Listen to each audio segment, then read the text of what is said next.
ലാലേട്ടന്റെ viral banana desert നമ്മളൊന്ന് try ചെയ്ത് നോക്കിയിട്ടുണ്ടായിരുന്നു. സത്യം പറഞ്ഞു കഴിഞ്ഞാൽ ഇത് കഴിച്ചപ്പോഴാണ് ഇത് ഇത്രയും ടേസ്റ്റി ആണെന്നുള്ളത് മനസ്സിലായത് കേട്ടോ. പഴം ഐസ്ക്രീമൊക്കെ ഉണ്ടെന്നുണ്ടെങ്കിൽ എളുപ്പം പോയി ഉണ്ടാക്കിക്കോളി. നേന്ത്രപ്പഴം കഴിക്കാത്ത കുട്ടികൾക്കൊക്കെ ഇത് കൊടുത്തു കഴിഞ്ഞാൽ ഉറപ്പായിട്ട് അവർ കഴിക്കും കേട്ടോ. പിന്നെ പഴം എടുക്കുന്ന സമയത്ത് നന്നായിട്ട് പഴുത്ത പഴമാണെങ്കിൽ നല്ല ടേസ്റ്റ് ആയിരിക്കും. നമ്മുടെ പഴം നന്നായിട്ട് പഴുത്തിട്ടില്ല, അതിൻ്റെ ഒരു ടേസ്റ്റ് കുറച്ച് കുറവുണ്ടായിരുന്നു. പക്ഷെ എന്നാലും ഞാൻ പ്രതീക്ഷിച്ചതിനേക്കാൾ ടേസ്റ്റ് ഉണ്ടായിരുന്നു. അപ്പോൾ പഴത്തിൻ്റെ തൊലിയൊക്കെ കളഞ്ഞ് സെൻറ്ററിലൊന്ന് കട്ട് ചെയ്തിട്ട് നമ്മൾ പഴംപൊരിക്കൊക്കെ നീളത്തിൽ കട്ട് ചെയ്യുന്ന പോലെ ഒന്ന് കട്ട് ചെയ്തെടുക്കാം. ഇനി നമുക്ക് പാനിൽ ബട്ടറോ ഇല്ലാന്നുണ്ടെങ്കിൽ ഗീയോ ഒന്ന് ചൂടാക്കിയിട്ട് നമ്മുടെ പഴങ്ങളൊക്കെ ഇതേപോലെ ഒന്ന് നിരത്തി വെച്ച് കൊടുക്കാം കേട്ടോ. ഞാനിപ്പോൾ 2-3 പഴം എടുത്തിട്ടുള്ളത് കൊണ്ട് തന്നെ ഒറ്റ ട്രിപ്പിൽ എല്ലാം കൂടി സെറ്റ് ചെയ്യാൻ പറ്റില്ല. അതുകൊണ്ട് തന്നെ 2 ട്രിപ്പായിട്ടാണ് ഞാൻ പഴമൊക്കെ ഒന്ന് നന്നായിട്ട് ടോസ്റ്റ് ചെയ്തെടുത്തത്. 2 സെറ്റായിട്ട് പഴങ്ങളെല്ലാം നെയ്യിൽ നന്നായിട്ടൊന്ന് മൂപ്പിച്ചെടുത്തിട്ടുണ്ട് കേട്ടോ. ഇനി ഇതിലേക്ക് ഇതാ 2 സ്പൂൺ ശർക്കര പൊടിച്ചത് ഇട്ട് കൊടുത്തിട്ടുണ്ട്. നന്നായിട്ടൊന്ന് ഉടച്ചു കൊടുക്കുക, ശർക്കര ഒന്ന് മെൽറ്റായിട്ട് കിട്ടുന്നത് വരെ കേട്ടോ.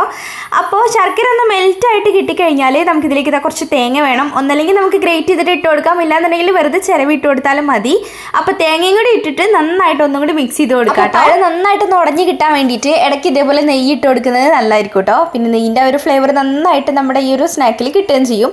അങ്ങനെ ഒരു 5 മിനിറ്റ് ഞാനൊന്ന് തീയൊക്കെ ഒന്ന് ഓഫ് ചെയ്തിട്ടൊന്ന് മൂടി വെച്ചിട്ടുണ്ടായിരുന്നു. അപ്പോഴത്തേക്കും നമ്മുടെ പഴമൊക്കെ നന്നായിട്ട് വെന്ത് സെറ്റായിട്ടുണ്ട്. പിന്നെ ഞാൻ പറഞ്ഞല്ലോ നമ്മളെടുത്തിട്ടുള്ള പഴം നല്ലോണം പഴുക്കാത്ത പഴമാണ്, അതുകൊണ്ട് തന്നെ ഇത് എത്ര ഉടച്ചിട്ട് ഉടയുന്നില്ല കേട്ടോ.